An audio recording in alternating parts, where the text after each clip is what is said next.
नमस्कार दोस्तों, मैं चंचल भारद्वाज आनंद टीवी पर आप सबका स्वागत करती हूँ। आज आनंद टीवी आपको बताएगा एक सत्य कहानी जो कि कुछ साल पुरानी है।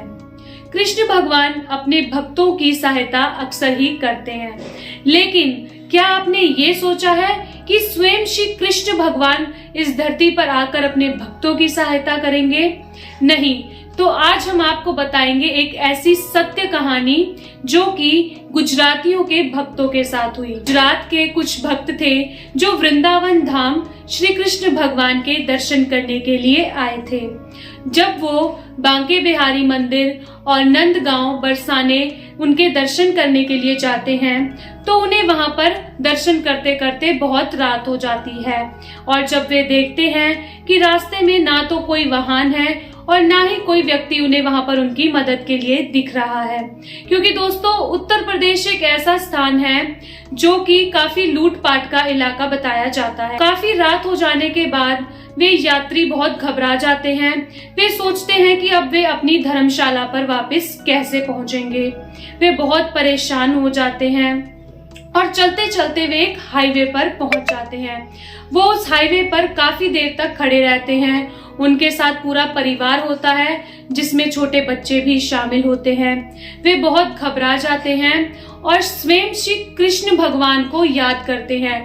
कृष्ण भगवान को याद करते करते वो प्रार्थना करते हैं कि हे प्रभु, आज की रात्रि आप हमें हमारे स्थान पर पहुंचा दें, क्योंकि उनके साथ छोटे बच्चे भी होते हैं। तो उनकी भक्ति इतनी सच्ची थी कि स्वयं श्री कृष्ण भगवान एक मनुष्य का रूप धारण कर एक रथ में आते हैं और वो रथ जैसे ही उन भक्तों को दिखता है तो वे रथ वहां पर रुकता है। तो जो मनुष्य उस रथ पर होता है वे उन्हें बोलता है कि आपको कहाँ जाना है।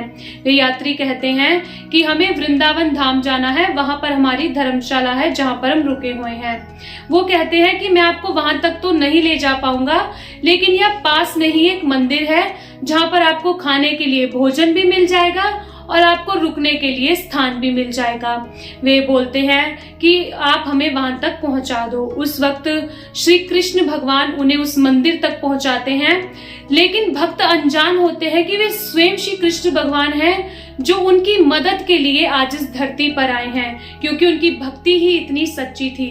तो जैसे ही वो उन्हें उस मंदिर पर ले जाते हैं, सभी परिवार उस रथ में बैठ जाता है और श्री कृष्ण भगवान उन्हें सही सलामत उस मंदिर पर पहुंचाते हैं।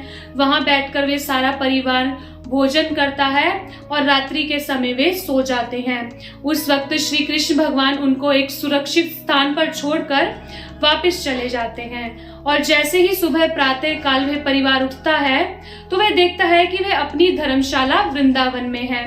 वे उस वक्त बहुत आश्चर्यचकित हो जाते हैं कि वह तो एक मंदिर में रुके थे, वे अचानक से अपने स्थान पर यहाँ वापस कैसे आए। उस वक्त वे धर्मशाला से बाहर जाते हैं और उस धर्मशाला में जो भी अन्य लोग होते हैं उन सबको वहां पर इकट्ठा करते हैं और पूछते हैं कि क्या आप हमें किसी मंदिर से रात को यहाँ पर उठाकर लाए थे? हम यहाँ पर कैसे पहुंचे? वे लोग उन्हें कहते हैं कि आप तो रात को खुद ही यहाँ पर आए थे समस्त परिवार और यहाँ पर आकर सो गए, ये आप कैसी बातें कर रहे हैं।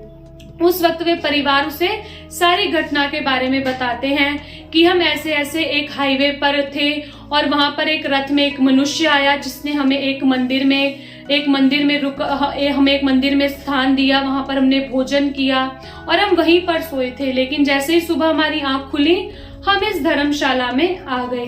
उस वक्त धर्मशाला में जितने भी लोग होते हैं वो उस हाईवे पर जाते हैं और उस हाईवे पर जाकर देखते हैं कि उस हाईवे के आसपास के इलाकों में और आसपास जितनी भी सड़कें पड़ती हैं वहां पर ना तो कोई मंदिर है और ना ही कोई घर।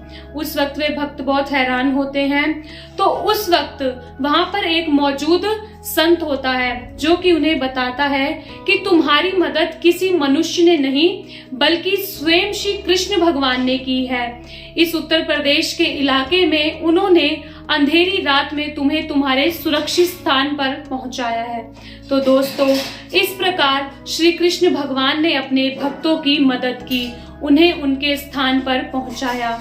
यदि आपको जीवन में कोई भी दुख हो, कोई भी कुछ भी आपको ऐसी परेशानी हो तो कृष्ण भगवान को जरूर याद करें, क्योंकि वो अपने भक्तों की मदद कहीं भी कभी भी आकर कर सकते हैं। ये जरूरी नहीं है कि वो अपना वास्तविक रूप धारण कर कर आपकी मदद करें, वो कोई भी रूप धारण करके आपकी मदद कर सकते हैं।